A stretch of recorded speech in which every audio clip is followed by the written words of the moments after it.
નમસ્કાર શિક્ષક મિત્રો તથા કર્મચારી મિત્રો, પ્રેસામાં સેલેરી પ્રોસેસ કેવી રીતે કરીશું તે આપણે આ વિડીયોમાં જોવાના છીએ. તો વિડીયોને છેલ્લે સુધી નિહાળશો. સૌપ્રથમ આપણે પ્રેસા ORG લોગિન આ લિંક ઓપન કરવાની છે અને નીચે મુજબનો ઇન્ટરફેસ આવે તેમાં આપણે આઈડી અને પાસવર્ડ લખવાનો છે અને સાઇન ઇન કરવાનું છે. તો આપણે એ કરતા નીચે પ્રકારનો ઇન્ટરફેસ ખુલશે, જેમાં આપણે અહીં ટૂલ્સ ઓપ્શનમાં જવાનું છે. ટૂલ્સ ઓપ્શનની અંદર અહીં ત્રીજા નંબરનો જે ઓપ્શન છે સેલેરી પ્રોસેસ તેના પર જવાનું છે અને એમાં જતાં આપણને નીચે પ્રકારનો ઇન્ટરફેસ ખુલેલો જોવા મળશે. તો આમાં આપણને દરેક મહિનાનું અહીં બ્લુ બટન દ્વારા આપણે દરેક મહિનામાં વારાફરતી સેલેરી પ્રોસેસ કરી શકીએ છીએ. અહીં જે ગ્રીન બટન આપ્યું છે, જે અનલોક લખેલું હોય તેને અનલોક કરીશું તો આપણને અહીં સેલેરી પ્રોસેસનું ગ્રીન કલરનું અહીં જે બટન બતાવે છે તે આપણે એના પર ક્લિક કરશું. તો અહીંયા આપણે એપ્રિલ મહિનાને અહીંયા લોક બટન બતાવે છે, એટલે આ એપ્રિલ મહિનો અનલોક જ છે. તેમાં સેલેરી પ્રોસેસને ગ્રીન કલરનું બટન બતાવે છે, તેના પર આપણે ક્લિક કરશું તો એપ્રિલ મહિનાની આપણે સેલેરી પ્રોસેસ કરી શકીશું. તો અહીં આપણે ગ્રીન બટન પર ક્લિક કરતાં નીચે પ્રકારનો ઇન્ટરફેસ જોવા મળશે, જેમાં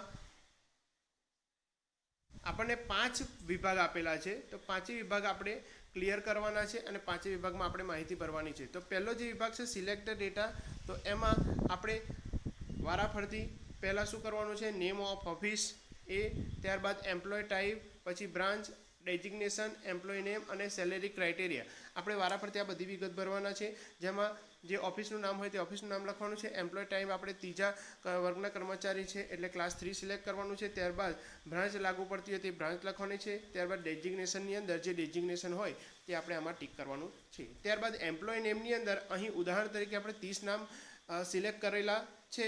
આપણે તેમાં 5, 10 અને એવી રીતે જૂથમાં અલગ અલગ એમ્પ્લોયના નામ સિલેક્ટ કરી અને એ પ્રકારે પણ કરી શકીએ છીએ. શિક્ષક મિત્રો શાળા વાઇઝ પણ કરી શકે છે. અને ત્રીજું છેલ્લે સેલેરી ક્રાઇટેરિયાની અંદર આપણે નોન ગેજેટેડ લખવાનું છે. ત્યારબાદ આપણે સર્ચ બટન પર ક્લિક કરવાનું છે.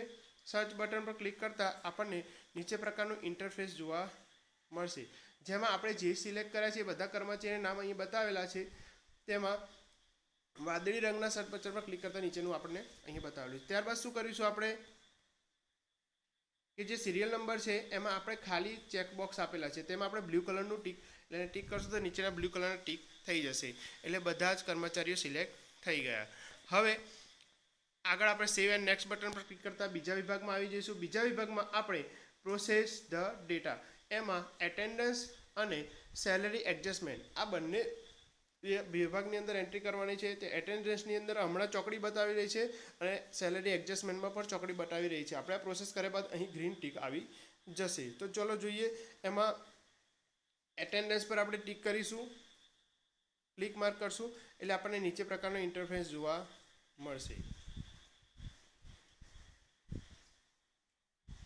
તો જો એટેન્ડન્સ પર ક્લિક કરતાં આપણને નીચે મુજબ જોવા મળે છે. એમાં ઈ, એસ અને સી, ઈ એટલે એડિટ અને એસ પર સેવ થશે અને સી ફોર કન્ફર્મ અથવા કેન્સલ તમે એમાં કરી શકો છો. તો ઈ બટન પર જો આમાં કોઈ સુધારો કરવાનો હોય કે 30 દિવસો આવેલા છે, જો કોઈ કર્મચારી કપાત પગારી રજા કે એવી કોઈ ભોગવેલી હોય તો તમે એડિટમાં જઈ અને એ અહીંયા એટેન્ડન્સમાં ફેરફાર સુધારો કરી શકો છો. ત્યારબાદ એને સેવ માહિતી કરી અને પછી આપણે આગળ કરવાનું છે.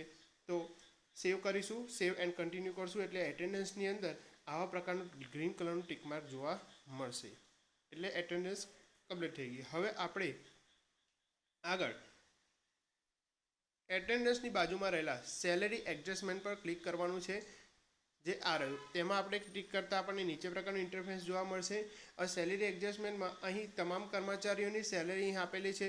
જો તે બરાબર હોય તો સેવ એન્ડ નેક્સ્ટ કન્ટિન્યુ કરવાનું, ને જો એડિટ કરવાનું હોય તો અહીં પર એડિટ કરી અને સેવ કરવાનું રહેશે. તો બધા કર્મચારીઓની સેલેરી આપણે ચેક કરી અને પછી સેવ એન્ડ કન્ટિન્યુમાં જતાં તમને આગળ આવા પ્રકારનું ઇન્ટરફેસ જોવા મળશે, જેમાં આપણે અહીં નીચે જે ગ્રીન કલરનું બટન બતાવે છે જનરેટ સેલેરી પર આપણે ક્લિક કરવાનું છે. તો જ્યાં નીચે માહિતી સેવ થઈ ગઈ છે એવા લીલા રંગનો મેસેજ આવશે. અહીં એ આવ્યા બાદ આપણે આગળ જવાનું છે પે નેક્સ્ટ.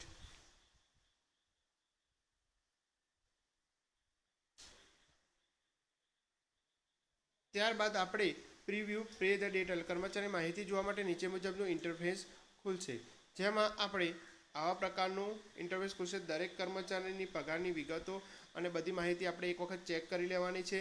આને આપણે એક્સપર્ટ ટુ એક્સેલની અંદર તમે ડાઉનલોડ કરી અને આગળ ચેક પણ કરી શકો છો. ત્યારબાદ નેક્સ્ટ બટન પર ક્લિક કરતાં આપણને આવા પ્રકારનું ઇન્ટરફેસ જોવા મળશે.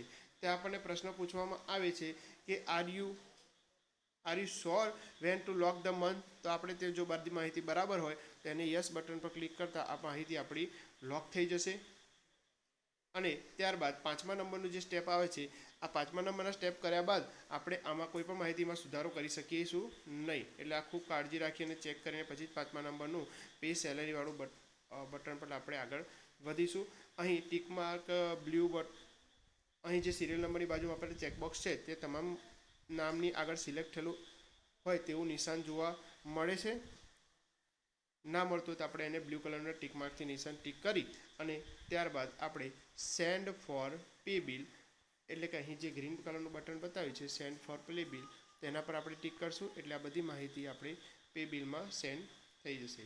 ત્યારબાદ જમણું બાજુ આપેલા button green button send for pay bill પર આપણે ક્લિક કર્યું, જે હમણાં ઉપર બતાવ્યું. એ કર્યા બાદ નીચે મુજબનું ઇન્ટરફેસ જોવા મળશે. તો આમાં તમે જુઓ,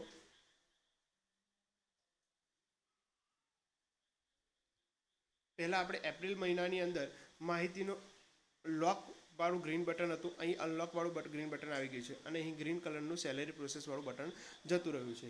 જો હજી પણ આપણે બીજા એપ્રિલ મહિનામાં કર્મચારીઓને એડિટ કરવા હોય તો અહીં અનલોક બટન પર ક્લિક કરીશું તો આપણને અહીં સેલેરી પ્રોસેસવાળું બટન આવશે અને બીજા કર્મચારીઓ તમે એડ કરી શકશો. આપણે નેટ પે આઉટમાં પગારની માહિતી પણ ગ્રીન લાલ કલરમાં બતાવી દીધી છે. જેટલા કર્મચારીઓને હમણાં આપણે સેવ કર્યા છે એ બધા કર્મચારીની આગળ નેટ પે આઉટ આપણને બતાવી દીધું છે. હવે મે મહિનાની અંદર તમારે આ જ રીતે આગળ કરવાનું છે. આ સંપૂર્ણ પ્રક્રિયા આપણે પે બિલની પ્રક્રિયા, આ સંપૂર્ણ પ્રક્રિયા પૂરી કર્યા બાદ જ પે બિલની પ્રક્રિયા કરી શકીશું. એટલે નેક્સ્ટ આપણે બીજા વિડીયોમાં પે બિલની પ્રક્રિયા જોઈશું. ધન્યવાદ.